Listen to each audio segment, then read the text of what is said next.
me later if that's what you expected. We have something in the chat. Let us know what you would like to ask. Yeah, coming from Deirdre, I guess, or from Pascal.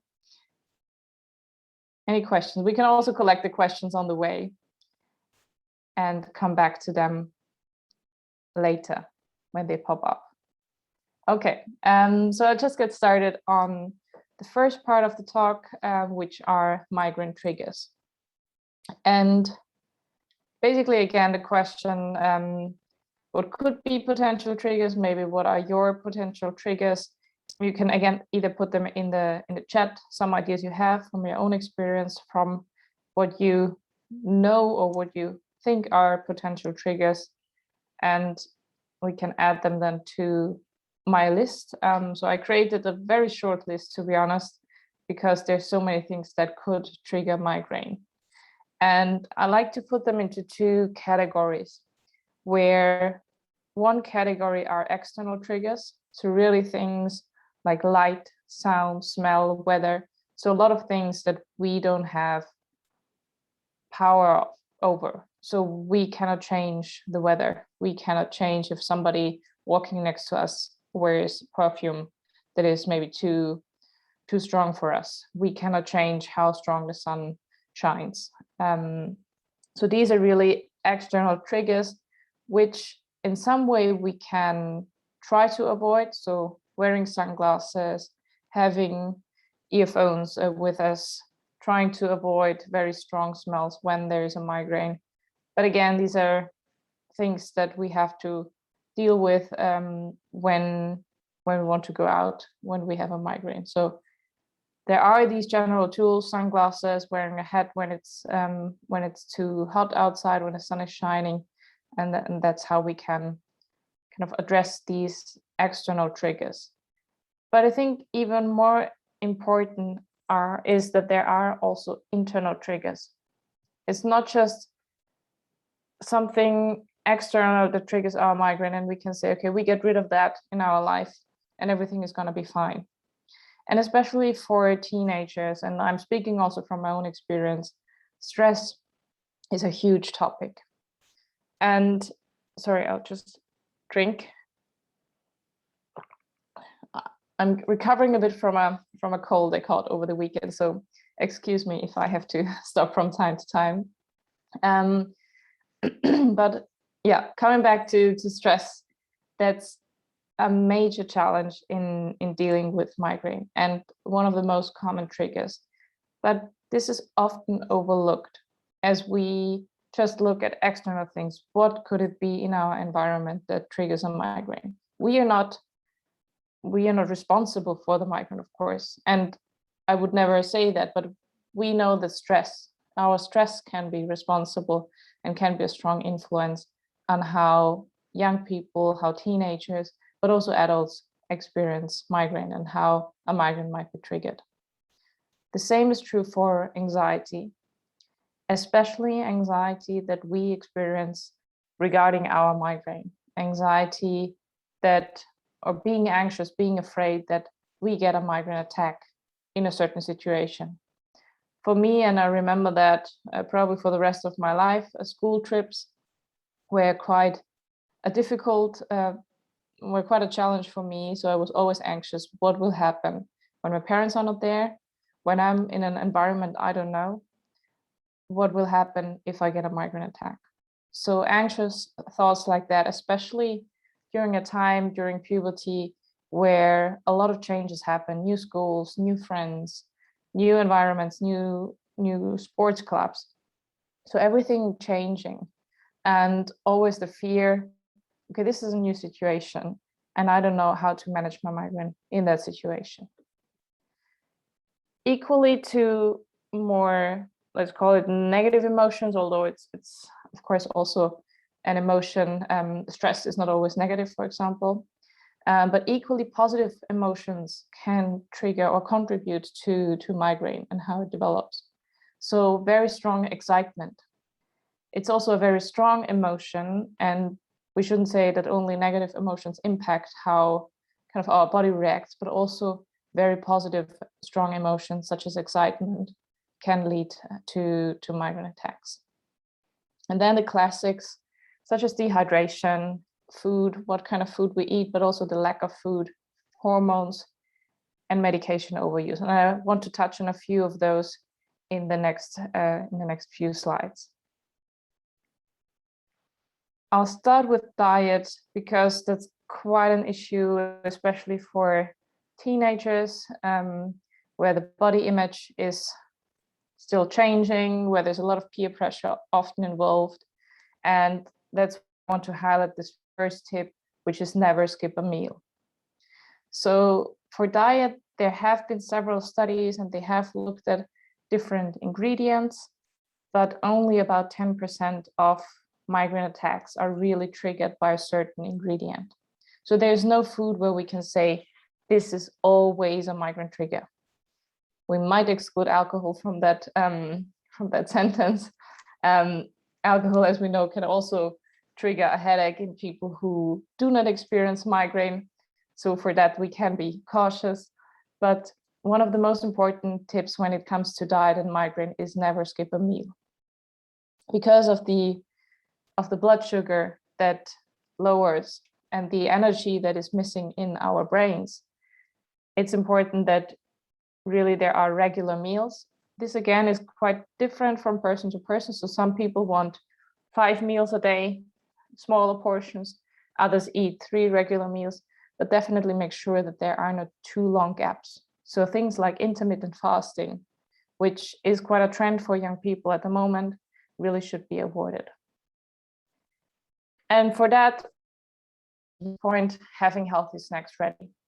So making sure that there are snacks available when you are on the road, when your child, when a teenager, when even you, if you also experience migraine, are at a sports club or are in school where you cannot reach or get kind of a full meal immediately, at least have a snack ready so you can kind of bridge this gap.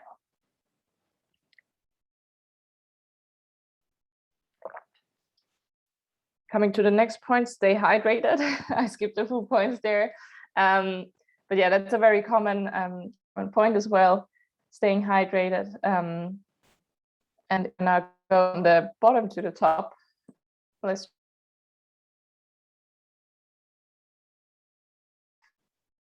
caffeine. So there are usually 2 groups when it comes to caffeine. Some say caffeine really makes their migraine worse. Others say that it helps them. So speaking from my example, and again, this is just an individual example, it could be totally different. For me, it helps quite a lot. So if I'm tired, if I feel, okay, I'm working all day long already, I still have a talk, I'm a bit tired, then for me, an espresso or some beverage with caffeine might help because it reduces the sleepiness, it reduces that I'm kind of, trying to avoid falling asleep. But again, this is just an individual example. One tip, however, if you drink caffeine and have migraine, is to keep the intake regular, which means that you shouldn't quickly withdraw caffeine. So if you drink usually 3 cups a day of coffee or tea, and then the next day you say, okay, I'll stop drinking coffee or tea at all, this would be too quick a change in your caffeine intake. So you might actually get a headache or other symptoms from withdrawing coffee. So if you drink caffeine, again, keep it regular and make sure that you have something with you again if you are not, if something is not available immediately. And now coming to the middle point, which is to choose food with low glycemic index. So generally, there are several studies having looked at different types of diet, which could be a gluten-free diet, a vegan, a vegetarian diet.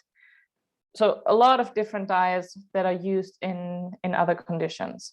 And generally, there is not really one recommendation other than the recommendation we already know from what is a general healthy diet. And low glycemic index or a glycemic index, what that means is how quickly your body uses the sugar that is in certain foods. So foods with high glycemic index, which are sweets, white bread, white rice, processed food, they have a lot of sugar that quickly spikes. So you get a sugar rush, but then also this sugar or this sugar level in your body falls quite quickly again. So this spike, again, when we think of never skip a meal, if we would have just this short spike, it's not good. So the recommendation is to choose food that has a low glycemic index, which are green vegetables, fruits, kidney beans. Also, if we look at medium glycemic index, which is multigrain bread. So really these are often used also as general healthy advice for healthy diets, but they're also important for people and teenagers who experience migraine. So if you forget everything from that slide, just remember one thing: never skip a meal. Jumping to the next part, very important topic, especially during our teenage years when we all think back to them, is lack of sleep and a disrupted sleep routine. Young people want to go out with their friends. They want to stay up longer, especially as it's now not freezing yet. They want to stay out with their friends as they finally can again. So it might be that the sleep routine is quite disrupted. However, and that's the kind of negative news, regularity when it comes to sleep is very important. And that means that you should not change your bedtimes or wake times too much. So with a kind of 1 or 2 hours, that's okay. But over that, so sleeping in on the weekend for 5 hours, that disrupts your sleep routine. And that makes it harder then on Monday morning to wake up, and you might be very tired.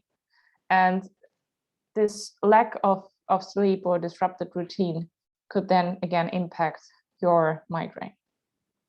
So I got a few tips here on how to, or if you have sleep problems, some general tips what you can do. First of all, and this is probably a very known common advice, is to try a relaxation technique to fall asleep. Ideally, just an audio file of meditation, a breathing technique, guided imagery that helps you to relax and calm down. The second tip is to use the bed only for sleeping. That's again very common for teenagers. Also, when I think back to my teenage years, is that we like to stay in our room, we like to be on our own, have our own space. And as usually the rooms are not big enough to have a sofa and a bed, we use the bed for a lot of different things, using our laptops on it, using it to read. So we do a lot of things in the bed, but that is difficult when we then want to fall asleep, because our mind, subconsciously, we connect different tasks with the bed, with the location of the bed, which we wouldn't if we only use the bed for sleeping.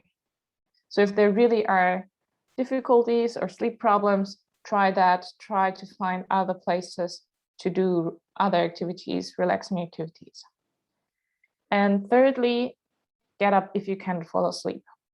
So if there's really a challenge and you're lying in bed and after hours and hours you feel you cannot fall asleep, then do not force yourself to stay in bed.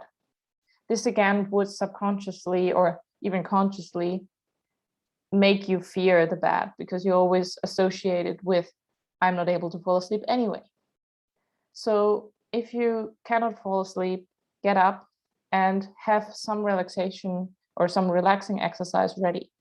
So you don't have to think of, okay, what will I do now in the middle of the night? But have something ready next to your bed, a puzzle, have your book nearby.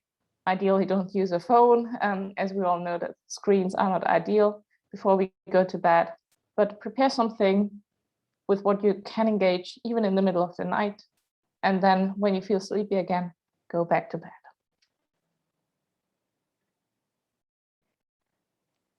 One topic I want to quickly touch upon is medication overuse. which is basically headache resulting from taking pain medication too often. And I'm not a doctor, I'm not a healthcare professional, so I won't give any specific advice on that. There are definitions exactly of when it is called medication overuse headache. So for example, when triptans, which is migraine-specific medication, is used for over 10 days per month. I just want to highlight that you should look out for that, especially for those who experience chronic migraine. Make sure that you track what medication you're using and make sure to talk about that with your doctor. Usually you kind of wean off the medication if medication overuse is diagnosed, and you look at preventive options, so preventive medication. But again, this is just a reminder to look out for that. This can be a trigger, and definitely speak to an expert on that if you think that's a problem. Then again, coming to anxiety, I quickly touched upon that before as well. So especially that's when you are anxious that a migraine attack might occur again, but also social anxiety. I'll just pause here for a second.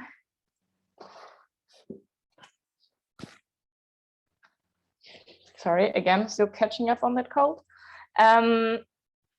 So social anxiety comes up often as young people, as teenagers, are afraid to do activities with their friends, because it might be activities where they fear it's a trigger for my migraine. So going out, alcohol might be involved from a certain age on.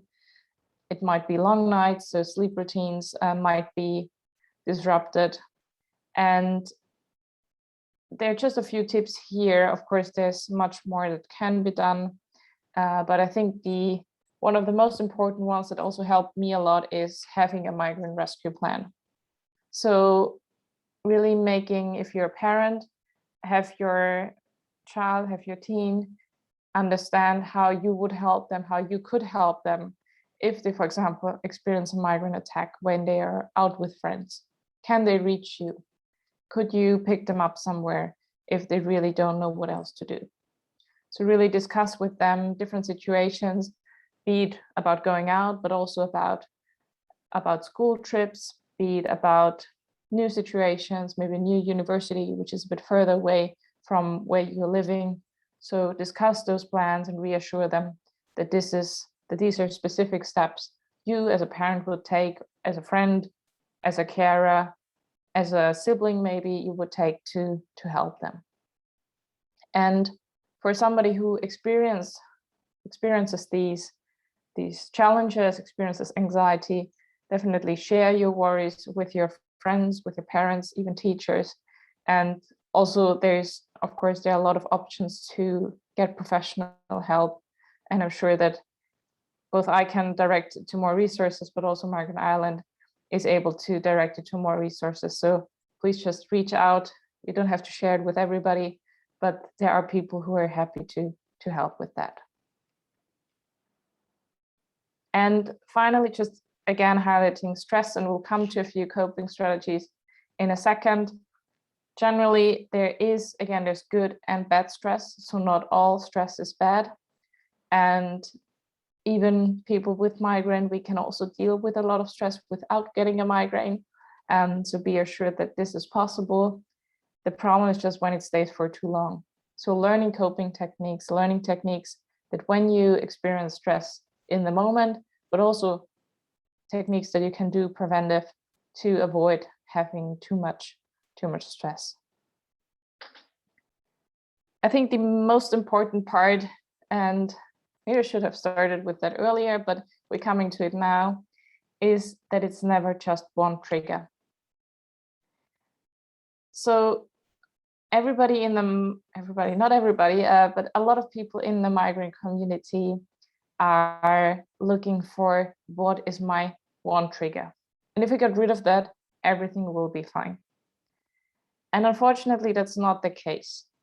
Usually migraine is triggers. We do have, as you see in this graph here, we do have a certain migraine threshold. So kind of a line which we ideally do not want to cross.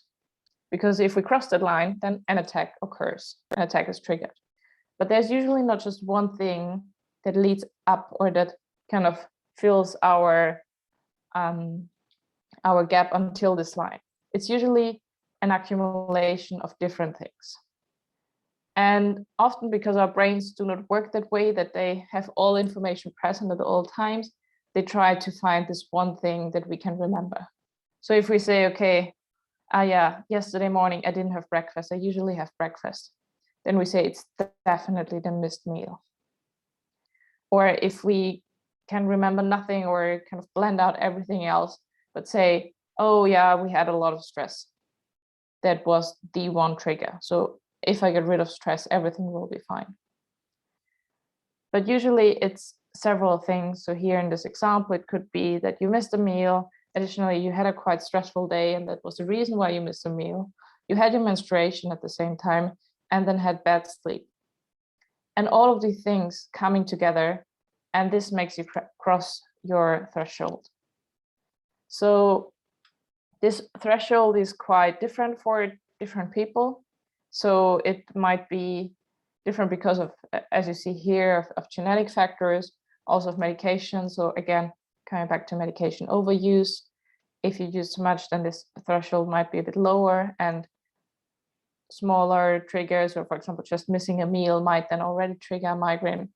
But I think the most important part is that it's really not just one thing, and try not to nail it to one thing, because that's also quite stressful if you seem not to be able to find that one thing, but see it as a whole picture and see it as a journey more towards your overall well-being, and not to nailing down that one trigger. Still, the question everybody asks is, how do I know my triggers? And as we know, there will be more that also play into each other. And you might probably have heard about tracking migraine attacks, tracking symptoms.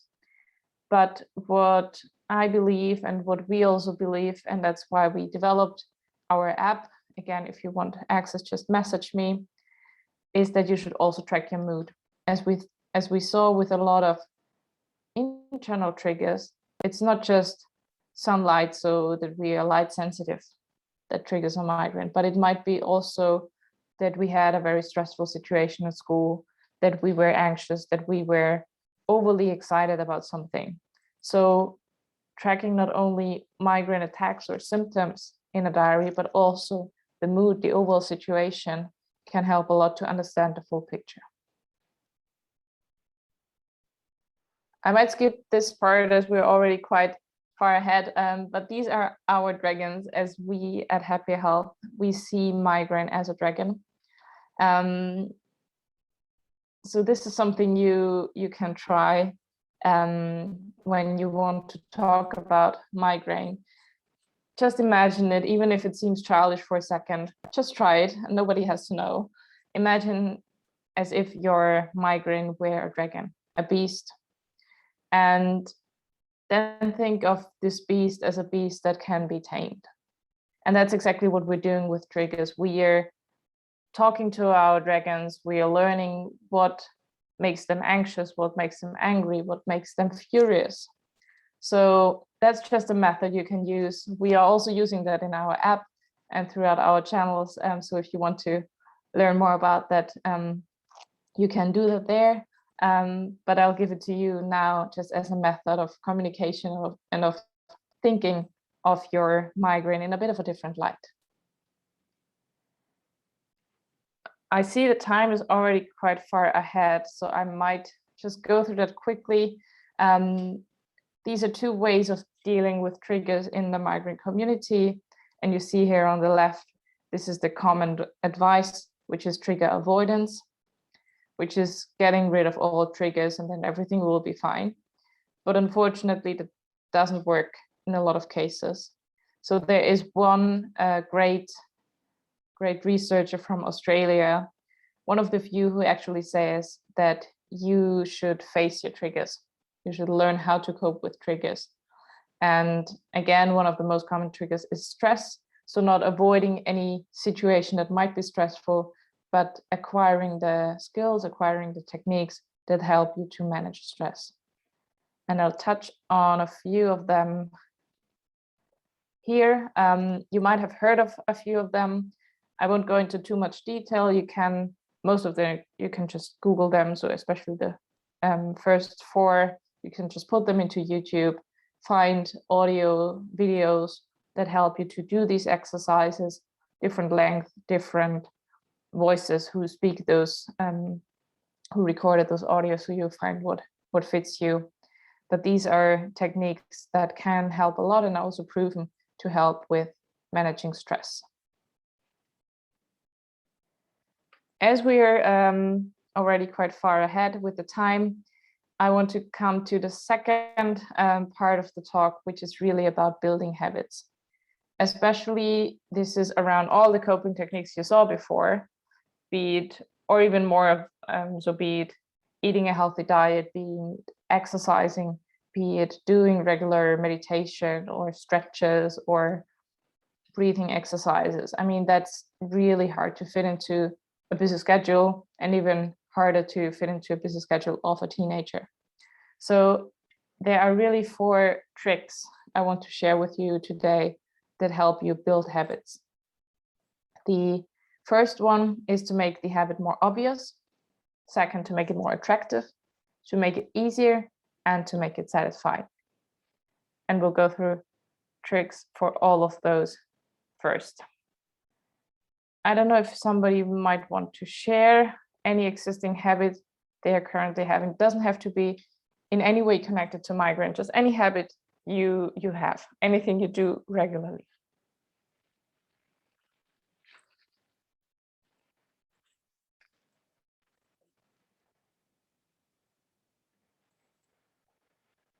Reading, that's a good habit.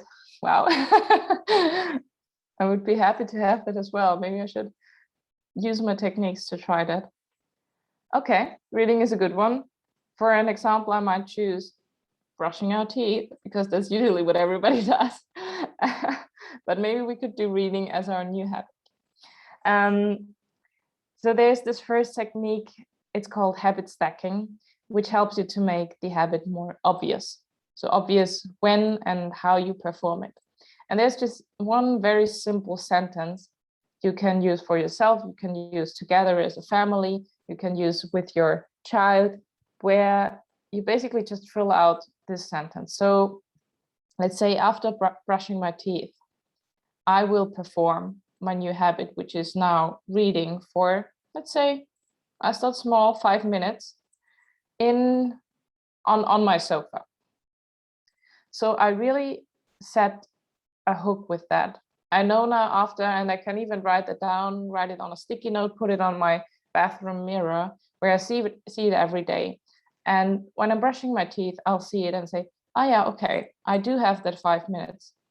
And I'll perform those. I'll go to my sofa and there I will read for 5 minutes. I can even set a timer, so don't make it too long. And this technique is super easy and you can use it for any habit you want to build, and especially on sleep routines, on building relaxation or on using relaxation techniques regularly. So that could be a breathing technique, a meditation that you perform regularly to deal with stress. So that's a quite simple technique. Just use this sentence, fill it in, put it on a few sticky notes throughout your flat or your house, so you are reminded again and again. And this helps you to make the habit a bit more obvious.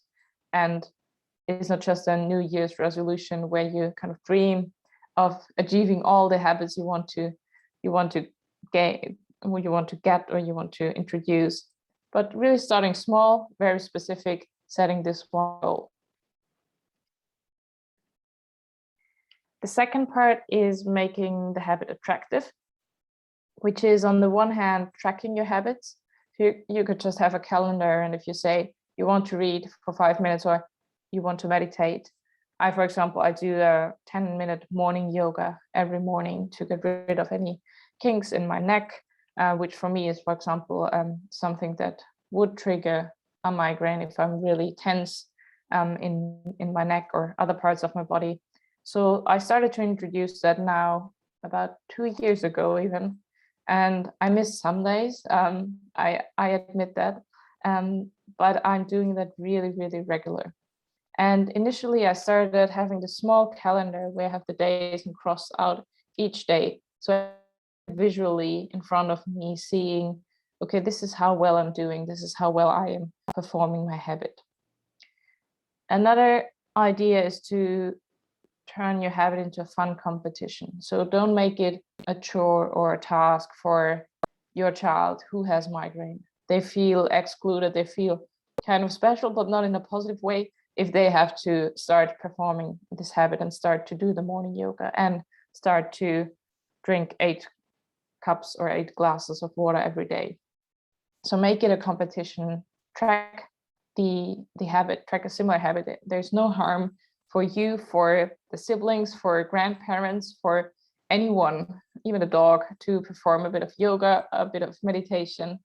And if you can compare kind of your calendars and see who is performing this habit regularly, you can even make it a fun competition. The third part is making it easy. So it's really starting small. As I had with the example, I said I want to do 5 minutes of reading, or you start with 1 minute even of meditation, or 5 minutes of yoga. So really breaking it down to a very small things. Yes, maybe you want to reach 30 minutes of exercise or 30 minutes or an hour of reading every day. But if you kind of put your goal too high, you might be even afraid and you might avoid performing the habit because you know, okay, actually I don't have 1 hour today. So starting small and starting ideally with one habit at a time. It's really hard to change your diet, start exercising more, doing meditation, becoming a yogi, whatever you have planned. Start with one thing at a time. That's better than not starting at all. And finally, making it satisfying. So this is really about you, that you can also reward yourself. It's okay to reward yourself, even if you feel, okay, that's something I have to do anyway. I have to do that for my well-being. I have to do that because my parents say so. Whatever the motivation is, you are performing and you are starting to build a positive habit. So it's okay to reward yourself. And there's this one sentence you can write down after the one we created at the beginning, which is after the oh, there's actually a mistake, I see. After the new habit, I get to reward. So after reading for 5 minutes, I get to enjoy a nice cup of tea. Or after performing yoga for 1 time a week, even for a month, I get to buy a new yoga mat. So it could be anything you want. Ideally, of course, it doesn't contradict the new habit you're building. So if you say you eat healthy every day and then you reward yourself with 2 liters of ice cream, that's maybe not very beneficial. But yeah, you get the point. And again, this can be very good if you do that as a family, that you reward the whole family with activities that you all enjoy together. Finally, either if somebody wants to share thoughts on their habit or ideas on what habit they want to set, but really it's about setting habits together, which makes it easier to hold each other accountable. So if it's just you alone, if it's just your child alone, it might be difficult to stick to something. So setting habits together makes the habit more attractive, makes it more satisfying with the rewards you can enjoy together as a team, kind of as a family, and makes it easier to hold yourself accountable to it. So finally, just moving really to questions, if there are any. And there's one question I would have, and I don't know who exactly is in the audience, if there are parents as well. I understand, and probably everybody who is a carer of somebody with migraine understands that there are also big challenges for you. It's not just the triggers that impact us migraine patients. It's not just the challenges for us to build habits, to have a regular sleep routine. There's also a lot of stress for parents. So if there's anything you want to share, any questions you have, really let us know what you struggle with as well, because your well-being is equally important as a parent, as a carer, as a teacher, as anybody who works, who lives, who supports teenagers with migraine. Make sure that you also look after yourself.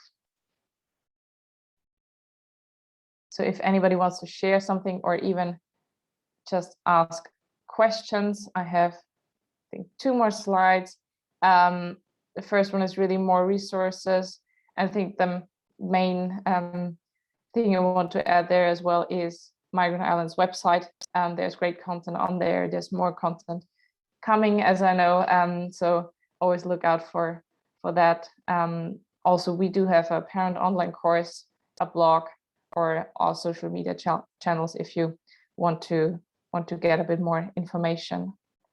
And also just feel free to reach out with any questions that remain.